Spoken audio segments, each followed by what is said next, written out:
If you're a homeowner, your net worth has gotten a big boost.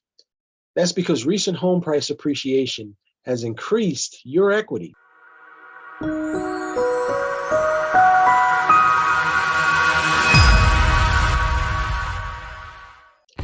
Hi, I'm Ron Queensberry from eXp Realty, and today we're going to talk about equity. What is equity? Equity is the current value of your home minus what you owe on the loan. It increases when, number one, you pay down your loan over time, and number two, home price appreciation drives up your home's value.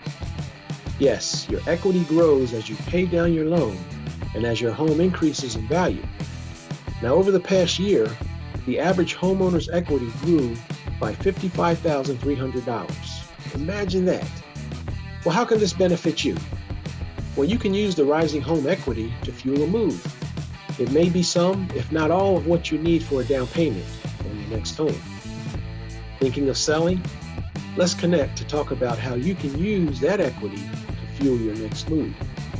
Also, if you're concerned about competing in this crazy market and trying to buy your next home, I can show you how to buy your next home using a cash offer with no sales contingency, and you get to stay in your current home until you're ready to move. Want more information? Feel free to reach out to me to discuss this further. Take care and be safe.